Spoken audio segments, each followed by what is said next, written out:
Summer McIntosh returns home to Canada following a record haul of 4 medals, 3 gold, 1 silver at the Olympic Games in Paris. Well, not to be outdone, Cameron Rogers takes gold in the hammer throw at the Summer Games. And a video of Toronto police officers parking illegally to get coffee has gone viral. We've got reaction coming up. This is Live at 5.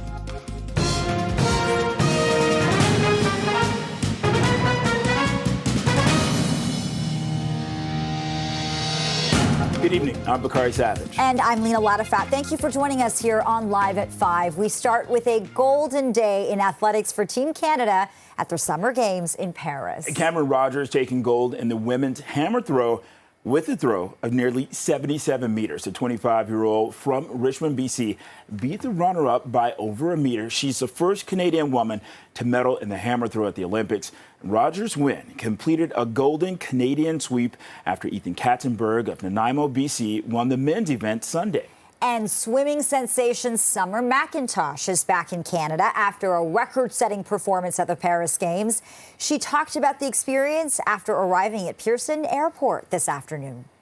I don't think it's fully sunk in yet. I think the main thing for me when I'm competing is just trying to keep it simple as possible, not really think about what's going to happen afterwards. But now that I'll take some time off training and racing and stuff and swimming in general, that I can kind of enjoy this moment and appreciate all that has happened in the past few weeks. Well, the 17-year-old Toronto native won 4 medals in the pool at the Paris Games, including 3 gold. She is the first Canadian to ever win 3 gold medals at a single Olympic Games. McIntosh says that she's not going to unwind a bit, with family and friends at her family's cottage before her 18th birthday. That's in just a couple of weeks. Can't believe she's not even 18 yet. Look at everything she's accomplished. It's just the beginning, right? Well, it is the end of the road for Canada's men's basketball team at the Summer Games. They took on Victor Wembanyama and France this afternoon in the quarterfinal. After going undefeated in the group round, Canada trailed from the first minute and was down by as many as 19 points in the third before rallying within 5 points late in the fourth. They lost 82-73. Shea Gilgeous-Alexander put up 27 points for Canada in the losing cause. Okay, Toronto police are investigating after video surfaces appearing to show a Toronto police officer giving a man the finger after being confronted about parking illegally to get coffee. CP24's crime analyst Steve Ryan joins us live with the very latest. A lot of people are talking about this video. What's the reaction been like, Steve? Well, Lena, let's start with the rules of the road. So the police are required to obey all the traffic laws, red lights, speeding, parking bylaws, unless, of course, they're in the course of their duties. So, for instance, if an officer is captured on a red light camera going through a red light or captured parking in a prohibited area and they are not on duty in the execution of their duties, responding to a call, they can lose a substantial amount of pay as a result of that infraction, and disciplinary documentation can go in their personnel file describing what they've done and how many hours they lost as a result. This is not so much about the parking infraction. What we're talking about is an incident that was captured on a camera, a video camera, of a man that approached 2 officers on Friday. They were at a Starbucks. They were coming out of the Starbucks with their coffees near Front Street and Berkeley when the man approached them and engaged them in a conversation and was asking them why they had parked their police vehicle in a prohibited zone, a loading zone, and the vehicle was on the sidewalk. After a few minutes of conversation with these 2 officers, the police car then left. The passenger in the police car can be seen then flipping the middle finger to this guy who was still recording on his eyeglasses. His sunglasses had a recording device on them. So the 450,000 some odd views on TikTok, not so much about the parking infraction, it's more about the conduct of the officer who can be seen giving this guy the finger. Now, there is a code of conduct under the Police Services Act, and as tempting as it might be for somebody, an officer, to be fed up with having cameras in their faces, the job is difficult, of course, and a person's attitude might get under your skin, but you are expected to be professional all the time. Now this incident is being investigated by the Professional Standards Unit as a result of it coming to their attention. Here is a video that we're talking about. It was captured Friday. Let's watch. You're on cam. Explain to me why you just said that to me. Explain why you just said it to me. You're obviously bitter that somebody, you had a bad experience, and I apologize for And that. why are you saying that to me? Why would you think that? Because I'm calling you out in your... Have a good day, sir. No, seriously. You guys got to learn, man. You got to respect the public a little bit more. Rather me park on Front Street where it's very busy. I'd rather you park in a normal parking spot. Okay. Yeah, just like everybody else has to. Okay. Have a good day. So the parking infraction itself, that can be a disciplinary issue for sure.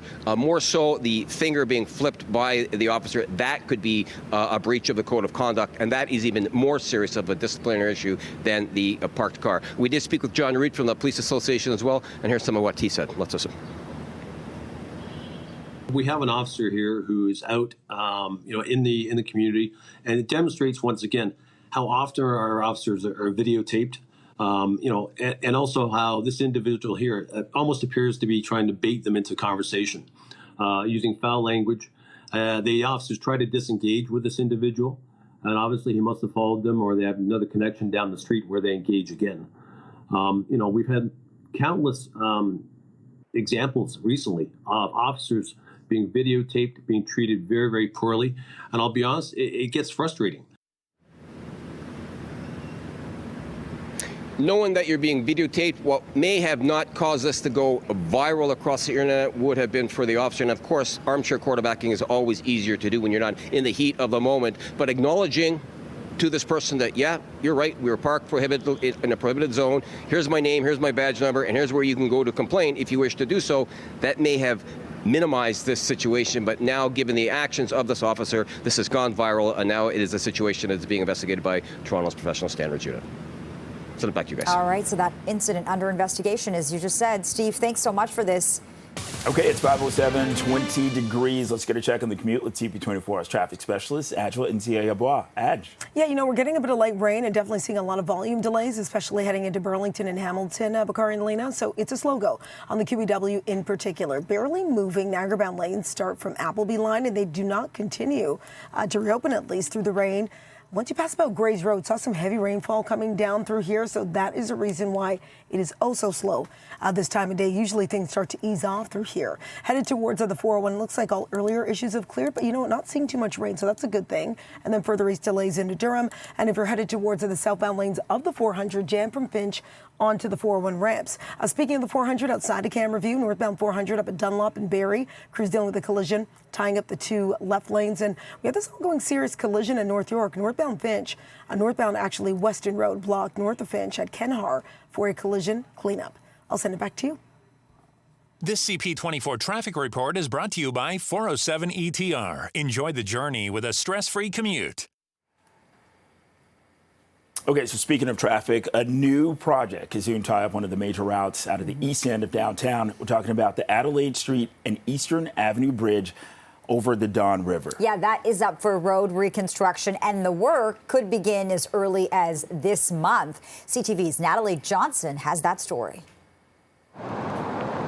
In a city snarled by construction, there is more coming for commuters. I mean, it gets dusty, like when it's windy outside, and then it gets in your eyes. I find that construction vehicles cut off bicyclists and pedestrians. It's difficult. I usually prefer biking or walk. That's the best way I feel, because that saves a hell lot of time. The city is set to rehabilitate the Eastern Avenue Bridge, the Don Valley Parkway off-ramp over Don River, the Richmond Street East Bridge, and the Adelaide Bridge over King Street East. The work includes both deck top and underside rehabilitation, expected to last until early 2027. There will be vehicle restrictions in place for all stages of the construction, beginning with lane closures in the eastbound lanes on Adelaide and Eastern until the end of this year. Well, hey, summer. Summer, when do you do construction? Summer. And that's why some of the roads are closed. We have the largest number of cranes in North America, and we are a growing city.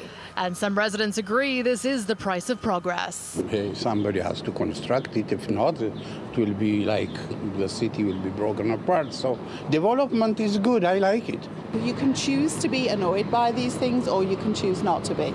And so I go to, I'm choosing not to be. The city says that at least one lane on Eastern, Richmond, and Adelaide will remain open in each direction at all times.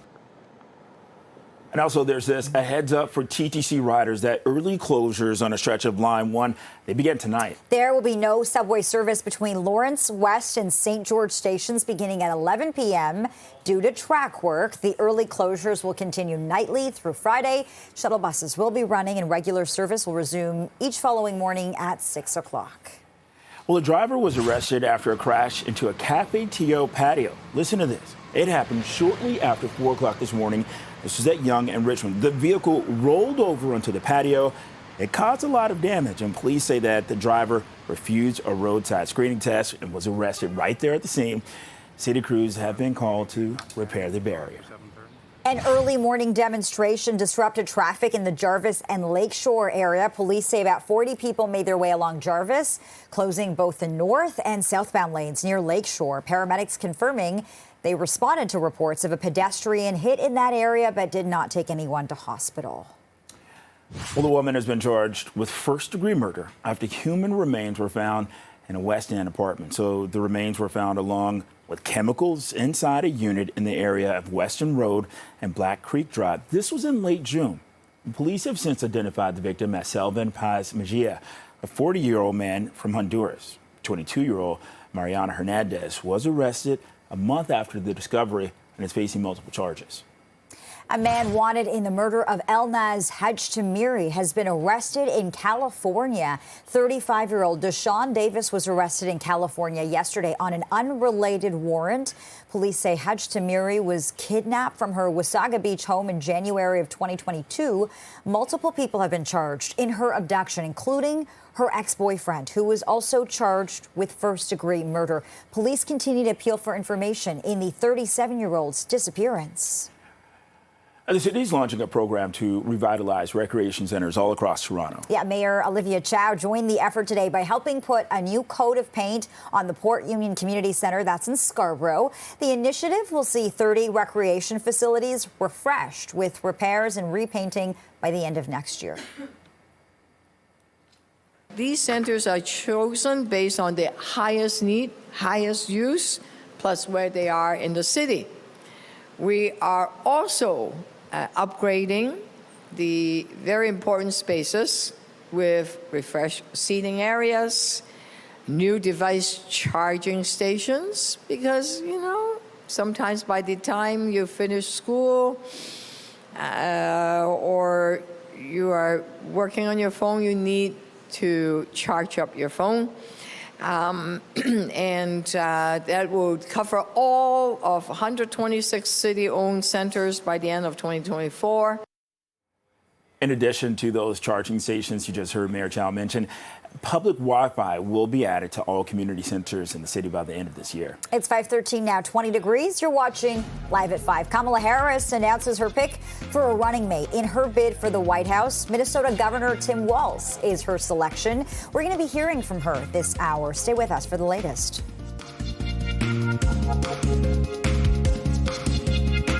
It's official. U.S. Vice President Kamala Harris has chosen Minnesota Governor Tim Walz as her running mate in the upcoming presidential election. Yeah, Walz was among 3 people on the short list. They all met with Harris on Sunday. The 60-year-old is a former U.S. Army National Guard member and a former teacher. Right now, we're going to give you a live look. This is in Philadelphia. It's happening tonight. She's expected to formally introduce Walz as her pick. This is happening at the event right there. Well, CTV political commentator Scott Reed says that Harris's pick will likely find himself being lobbied by Ottawa very quickly. And Republican vice presidential candidate J.D. Vance also spoke about Tim Walz during a rally in Philadelphia. Happen diplomatically is we will be on that guy's doorstep. Like, they will already in Ottawa be thinking, who has relationships to each of these 3 individuals? How do we plug it in? Oh, Governor of Minnesota? Fantastic. We've met with that guy a ton of times. We've already had delegations and interest with him. He understands the bilateral border relationship. So watch all of that, because behind the scenes, whenever something big happens in the U.S., and this is big, a giant machine clicks into place and starts purring here in Canada. Look, Tim Walz's record is a joke. He's been one of the most far-left radicals in the entire United States government at any level. But I think that what Tim Walz's selection says is that Kamala Harris has bent the knee to the far left of her party, which is what she always does.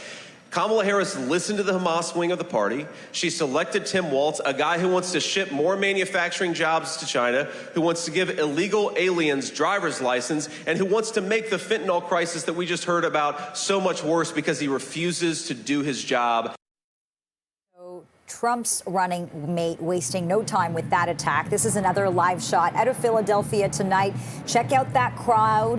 That's a crowd full of Democrats, of course. Once again, Kamala Harris will be joined by her newly announced running mate.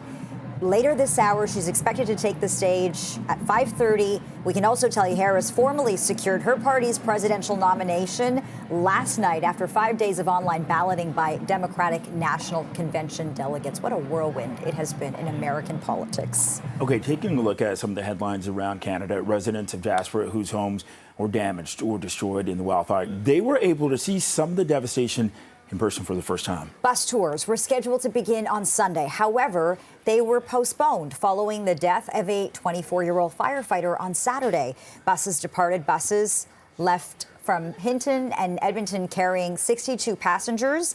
Another bus is scheduled to depart Wednesday from BC.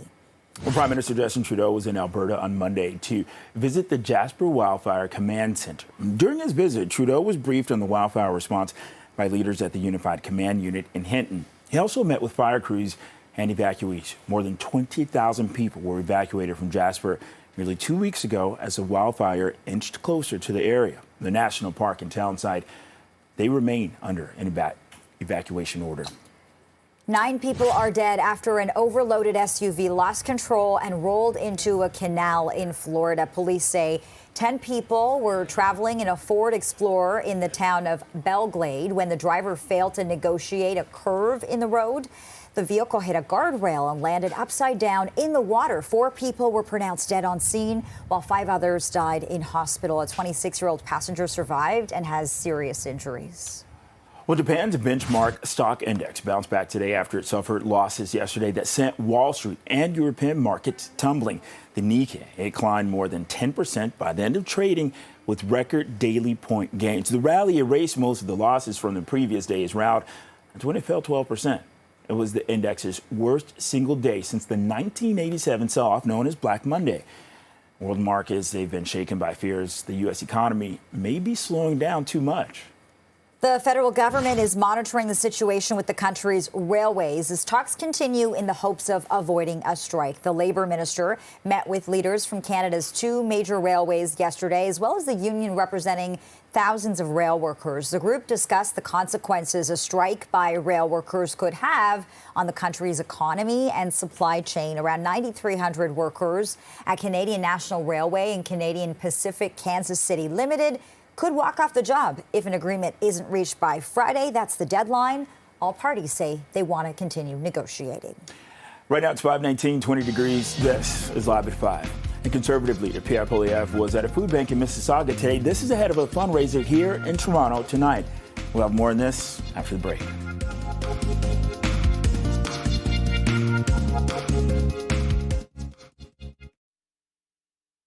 The Toronto Regional Real Estate Board says buyer activity increased last month as recent interest rate cuts may be having an impact on the market. Okay, so Trev says that there were almost 5,400 home sales in July, which was a 3.3% increase compared to the same month last year. New listings climbed by more than 18% year over year. The average selling price is a little more than $1.1 million, which was down about 1% from July of 2023. And Jason Mercer, the board's chief market analyst, joined us live to talk about the latest numbers. We've seen a couple of cuts on the part of the Bank of Canada, and at the same time, we're seeing prices remain relatively low in comparison to what we saw, say, in 2021 and the first part of 2022. There's quite a bit of choice out there for buyers. So I think, as more and more households that were kind of sitting on the sidelines over the last couple of years start to realize that there's a bit more on the affordability front, we're going to start to see an acceleration in home sales as we move through the second half of 2024. But I think even more so as we get into 2025, and we're talking about somewhere between 100 and 200 basis points in terms of cuts coming online over that period of time. The board says since the market was better supplied last month, that gave buyers some price relief. Well, Conservative leader Pierre Poilievre was in Mississauga today. This is ahead of a fundraiser right here in Toronto tonight. Yep, Poilievre visited Food Banks Mississauga, where he got a tour and spoke to staff and volunteers. The organization is seeing 82% more visitors than before the pandemic, and last year saw a record-breaking number of first-time users. The Conservative leader says a Liberal government is to blame. Our plan is to axe the carbon tax to lower gas, heat, and grocery bills, lower income tax so hard work pays off. We're going to clear the bureaucracy out of the way to build the homes so that people have an affordable place to live as they did a decade ago. We're going to stop the crime with jail, not bail for repeat violent offenders, with stronger border security to keep drugs and guns out and to stop the exportation of our stolen cars to other countries. And Poilievre, as we mentioned, is in Toronto tonight. He is hosting a fundraiser at the Globe and Mail Centre this evening. Okay, right now it's 5:24, feeling more like 24 outside. This is Live at 5. And the Blue Jays return to action today to take on the Baltimore Orioles. We'll have more on that. Stay tuned.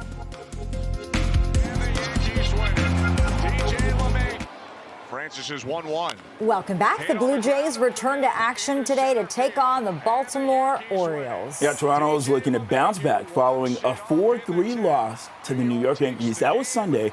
Vladimir Guerrero Jr. extending his hitting streak to 17 games in the loss. Chris Bassett is going to take them out for the Jays. The game is going to get underway just after 7 o'clock this evening. And Vladimir Guerrero Jr. has been named the American League Player of the Week in his last 28 at-bats. Guerrero has 3 homers, 7 doubles, and 8 runs batted in. The 25-year-old also leads all of baseball in batting average and slugging percentage since the All-Star break. It's 5:27, 20 degrees. This is Live at 5. Summer McIntosh back home on Canadian soil tonight after a golden haul at the Olympics. More on that coming up.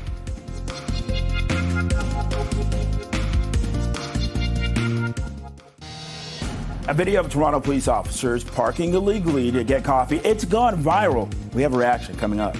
Summer McIntosh returns home to Canada following a record haul of 4 medals, 3 gold and 1 silver at the Olympic Games in Paris. And Kamala Harris chooses a running mate in her bid for the White House. Minnesota Governor Tim Walz. A live announcement's coming up in Philadelphia. We're keeping an eye on that.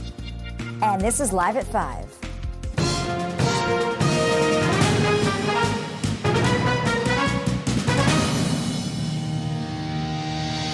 Good evening, and thank you for joining us. I'm Lena Latifat. Now, Bakari Savage. Toronto police are investigating after a video surfaces appearing to show a Toronto police officer giving a man the finger after being confronted about parking illegally to get a coffee. CP24's crime analyst Steve Ryan joins us live with the latest. So, Steve, I'm so interested to get your take on this as a former police officer. This video has gone viral. How would Toronto police respond to an incident like this? Well, let's talk about the expectations and the requirements under the Highway Traffic Act and when it comes to parking bylaws. Police officers need to abide by the rules of the road and the parking bylaws as well, unless, of course, they are in the execution of their duties. So, for instance, if an officer was caught on a red light camera going through an intersection, not responding to an emergency call, or if they were found to be parking in a prohibited area when they are not responding to a call, they can receive disciplinary action. As a result of that, they can lose a substantial amount of pay for those actions, and they can get a documentation in their personal files acknowledging or explaining as to why the disciplinary documentation was put inside of their personal files. This video that we're going to show our viewers is it went viral, almost 500,000 views. Perhaps not so much because of the parking infraction, but more so because of the actions of one of the officers that was captured on the video. So what we're talking about is an incident that happened last Friday at the Front Street and Berkeley. The officers in uniform went into a Starbucks to get a drink. Their car was parked in a loading zone and on the sidewalk. When they came out of the Starbucks, they were confronted by a guy who was videotaping them on his phone. He engaged them in a conversation, and they spoke back with him, and he questioned as to why they were parked in a prohibited area and not in a area where they were allowed to park. Following that incident, as a police car was driving away, the guy put his phone away, but he also had surveillance camera on his sunglasses, and he captured one of the officers in the passenger seat of the car, giving him the middle finger. That is why this video has gone viral, and there is a code of conduct in policing. Policing is difficult, and I'm sure officers, you talk to any of them, they are sick of having phones put into their faces and having them being recorded, but there is an expectation when it comes to the code of conduct, and giving a citizen they finger, regardless of how ticked off you are with them, is not acceptable behavior, and this is why this is now being investigated by professional standards. Here is the video that was submitted, or that we at CP24 received a short time ago from the guy who took it on Friday. Let's watch. You're on cam. Explain to me why you just said that to me. Explain why you just said it to me. You're obviously bitter that somebody, you had a bad experience, and I apologize for that. And why are you saying that to me? Why would you think that? Because I'm calling you out in your... No, seriously. You guys got to learn, man. You got to respect the public a little bit more. Rather me park on Front Street where it's very busy. I'd rather you park in a normal parking spot. Okay. Yeah, just like everybody else has to. Okay. Have a good day. To de-escalate that situation, armchair quarterbacking is easy when it comes to critiquing an officer in the heat of the moment, but had that officer perhaps just acknowledged that they had parked illegally, given this guy their names, their badge numbers, and where he can go to complain, this most likely would not have gone viral. We did speak with John Reid as well from the Toronto Police Association, and here is some of what he told us. Let's listen. The larger piece here is working here in Toronto is difficult. You know, with the constant videotaping, it's almost harassment sometimes when our officers are out there doing their job. We've seen some of the protests recently where we have individuals hurling slurs at our police officers that are so vile, I can't even repeat them on the air.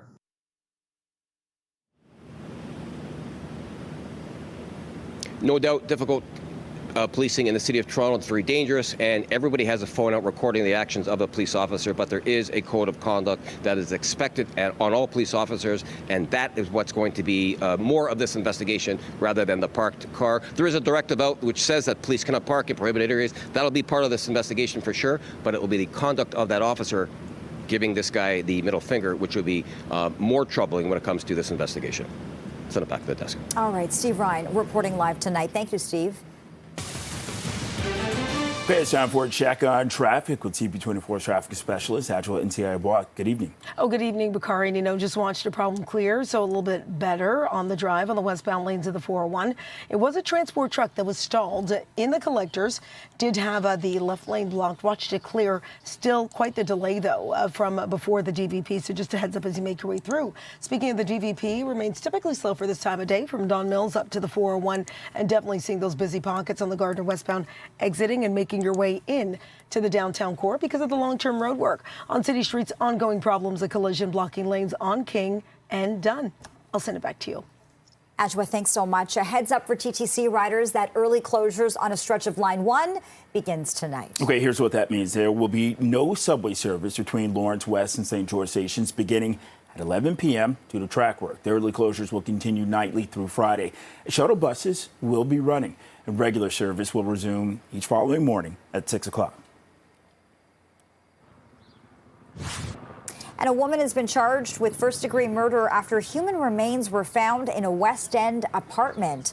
The remains were found along with chemicals inside of a unit in the area of Weston Road and Black Creek Drive in late June. Police have since identified the victim as Selvin Paz Maya, a 40-year-old man from Honduras. 22-year-old Mariana Hernandez was arrested a month after the discovery and is facing a number of charges.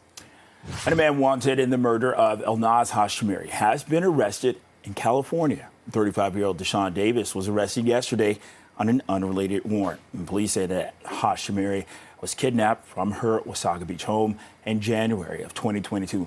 Multiple people have been charged in her abduction, including her ex-boyfriend, who was also charged with first-degree murder. So police continue to appeal for information in the 37-year-old's disappearance. A driver was arrested after a crash into a Cafe Tio patio. It happened shortly after 4 o'clock this morning at Yonge in Richmond. The vehicle rolled over onto the patio, causing significant damage. Police say the driver refused a roadside screening test and was arrested on the scene. Crews have been called to repair that barrier. An investigation is underway following an alleged attack at the University of Toronto campus in Mississauga. The incident happened on Sunday, and now the search is on for a suspect. For more, let's go live to CTV Toronto's John Musselman. John, students on campus received an alert about this. What more are you learning?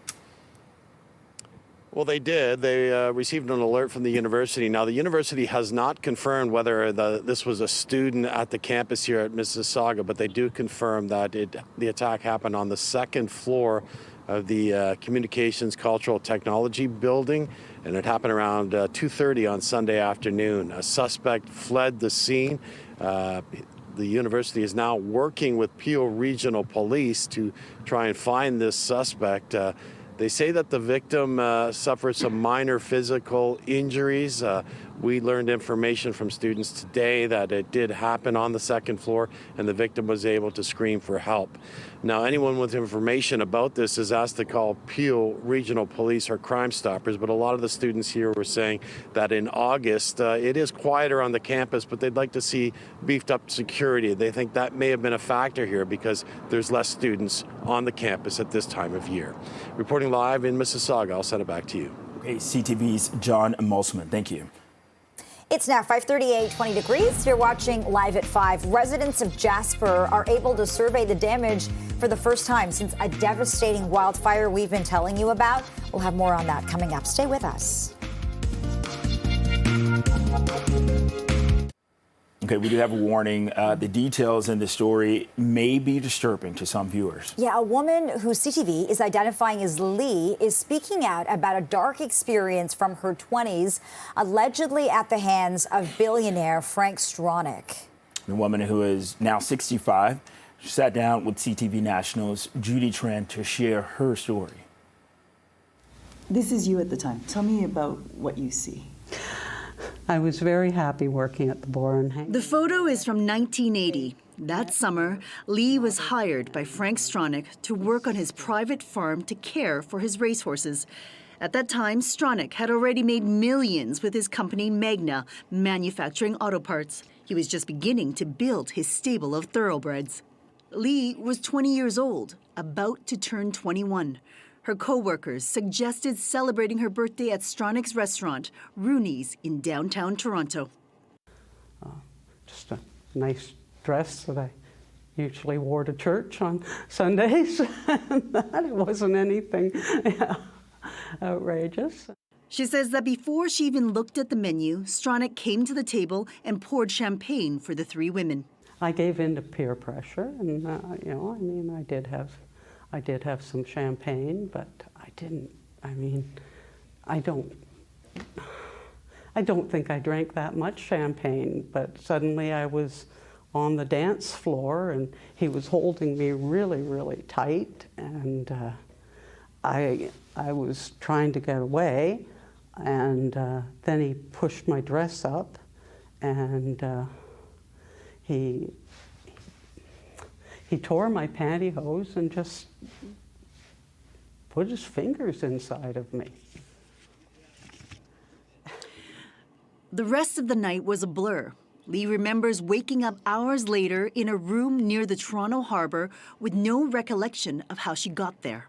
I was on my back and I looked up and I could see him on top of me, and I could feel him, that he was having sex with me. Peel Regional Police have charged Stronach with indecent assault and rape in Lee's case. Stronach's lawyer refused a request for an interview and calls the allegations unfounded and unsubstantiated. We intend to save the opportunity to clear Mr. Stronach's name for the courtroom, where he will be provided with a fair and just hearing. Lee says after the incident, Stronach drove her back to her car and acted like nothing happened. She quit her job at the stables the next day and never spoke to him again. He wasn't my employer anymore. He was my abductor. He was my rapist. Lee is one of 10 women who have come forward. Stronach faces allegations of sexual offenses dating back to 1977, and police believe there could be more victims. Judy Trin, CTV News, Aurora, Ontario. Residents of Jasper whose homes were damaged or destroyed in the wildfire were able to survey some of the devastation in person for the first time today. Well, bus tours, they were scheduled to begin on Sunday. However, they were postponed following the death of a 24-year-old firefighter on Saturday. Buses left from Hinton and Edmonton carrying 62 passengers. Another busload of residents that's expected to tour the area Wednesday. And Prime Minister Justin Trudeau was in Alberta on Monday to visit the Jasper Wildfire Command Centre. During his visit, Trudeau was briefed on the wildfire response by leaders at the Unified Command Unit in Hinton. He also met with fire crews and evacuees. More than 20,000 people were evacuated from Jasper nearly 2 weeks ago as a wildfire inched closer to the area. The national park and town site remain under an evacuation order. Well, south of the border, 9 people are dead after an overloaded SUV had lost control and it rolled into a canal in Florida. And police say that 10 people were traveling in a Ford Explorer. This was in the town of Belle Glade when the driver failed to negotiate a curve in the road. The vehicle hit a guardrail and landed upside down in the water. 4 people were pronounced dead right there on the scene, while 5 others died in a hospital. A 26-year-old passenger survived and has serious injuries. Japan's benchmark stock index bounced back today after it suffered serious losses yesterday that sent Wall Street and European markets tumbling. The Nikkei climbed more than 10% by the end of trading with record daily point gains. The rally erased most of the losses from the previous day's rout when it fell 12%. It was the index's worst single day since the 1987 sell-off that was known as Black Monday. World markets have been shaken by fears the U.S. economy may be slowing down too much. And the federal government is monitoring the situation with the country's railways as talks continue in hopes of avoiding a strike. The Labour Minister met with leaders from Canada's 2 major railways yesterday, as well as the union representing thousands of rail workers. The group discussed the consequences a strike by rail workers could have on the country's economy and supply chain. Around 9,300 workers at Canadian National Railway and Canadian Pacific Kansas City Limited can strike if an agreement's not reached by Friday. All parties say that they want to continue negotiating. 546, 20 degrees. You're watching Live at 5. Mayor Olivia Chow announces plans to spruce up recreation centers all across the city. More on this just ahead.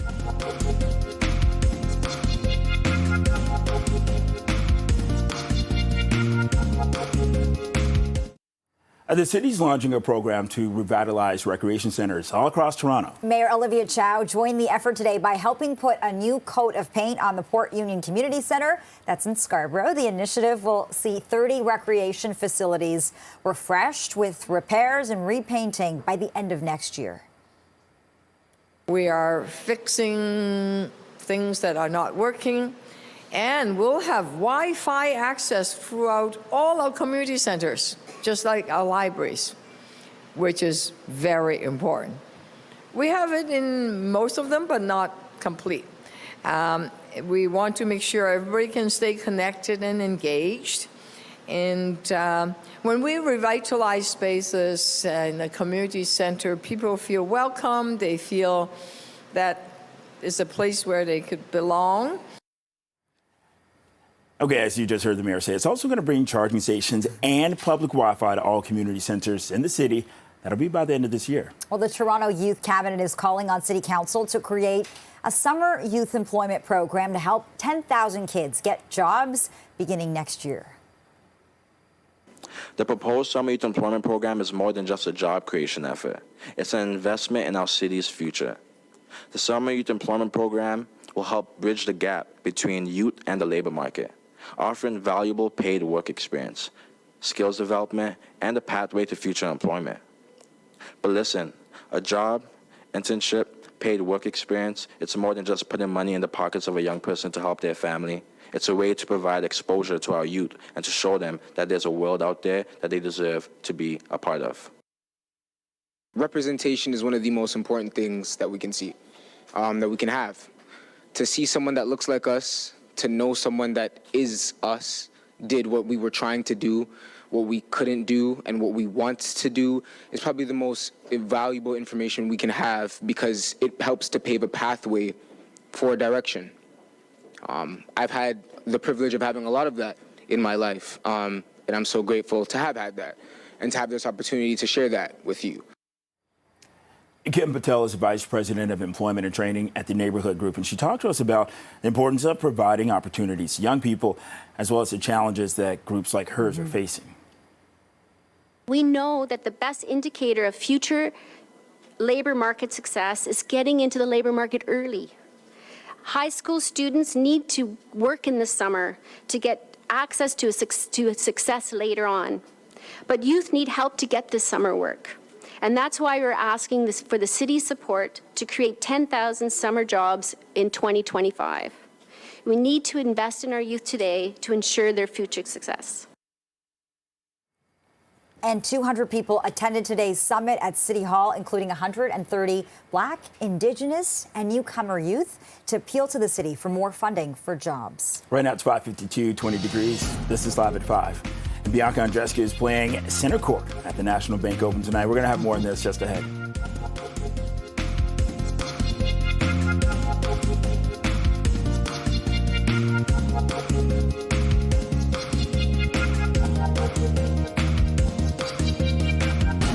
Swimming sensation Summer McIntosh. She is back in Canada tonight after a record-setting performance at the Paris Games. Yeah, she talked to us about her most memorable moments after arriving at Pearson Airport this afternoon. The first time standing on the podium, the top of the podium during the 400 IM, and hearing the national anthem and seeing the Canadian flag was pretty incredible, along with touching the wall at the end of the 200 IM and seeing that I got gold for the third time was also, those are probably my top two moments coming out of the Games. Well, the 17-year-old Toronto native won 4 medals in the pool at the Paris Games, including 3 gold, and she's the first Canadian to ever win 3 gold medals at a single Olympic Games. And speaking of sports and superstars, there's going to be some star power on center court tonight at the National Bank Open happening at SoBe Stadium. Yeah, for more on the matchup and the event, we're joined live by Carl Hell. He's the tournament director of the National Bank Open. Carl, thank you very much for joining us. We got to get right to it with the big names in this tournament. Some players, they literally had to fly from Paris, the Paris Olympics, to get here in time. Let's talk about that. Yeah, I mean, a lot of players are coming here from the Olympic. It's really exciting right now. We have Leylah Fernandez playing doubles right behind me with her sister, and Bianca plays at 7 p.m. her first round match. So the star power is here, and we're going to cheer the Canadians on, including our bronze medalist, Gabri Dabrowski, who's going to play on Thursday. And we can't forget Leylah Annie Fernandez. She's expected to hit the court tomorrow as well. How is she looking? She's great. She's right behind me playing her doubles match with her sisters, kicking off the tournament. She plays tomorrow night at 7 p.m., so we want to get Canada behind us, show our pride and our support for these Canadian athletes who are doing so well. So everybody's looking forward to it. Hey, Carl, Bianca Andreescu, she's playing tonight after receiving a wild card. Look, she won this tournament in 2019. How much does she need this win again? Mm-hmm. Yeah, I mean, you know what? She's back in form. She struggled for a little while, especially during COVID, but she got to the finals of a tournament in June. She played a top 5 player in the world to 3 sets, so she has the form. She just needs to put a couple of wins together, and then who knows? So we might have a 2019 all over again. I see that you're surrounded by tennis fans tonight, Carl. You're obviously at the stadium, the court right behind you. What are you hearing from all these fans? Obviously, tennis continues to be extremely popular in Canada, and there's a lot of talk about our tennis superstars in Paris as well. Yeah, I mean, it's not just the talk. We had 20,000 people on site on Sunday. It was a record for men or women. So women's sport is just doing incredibly well in our country, and our Canadian players are, you know, it's the best we've ever had. So to watch these players like Leylah, she's 21 years old and she's been on the tour for 5 years, and we haven't seen anything yet from her. And Bianca as well, very young. So we have another decade of just amazing results from these great women. Okay, Carl, we have about 30 seconds left. Let's hear all the big names for this tournament, and don't forget about the men as well. Mm-hmm. Yeah, I mean, I think in Toronto here, we just have a star-studded field. Again, going back to our Canadians, Bianca playing tonight at 7, Leylah playing tomorrow night at 7 p.m. Then Coco Gauff, the U.S. Open champion, plays Thursday. during the day. And Ariana Sabalenka, who won the Australian Open, is playing on Thursday night. So star-studded field here. Go to nationalbankopen.com. Come on out, support Canadian tennis and great female tennis here at the Sobe Stadium. All right, so much fun. Carl Hale, tournament director of the National Bank Open. We know it's a busy one, so thank you so much for making time for us here on Live at 5. Thanks, Carl. Thank you, and go Canada. All right, this is Toronto's breaking news. Thank you for watching. CTV News at 6 is next.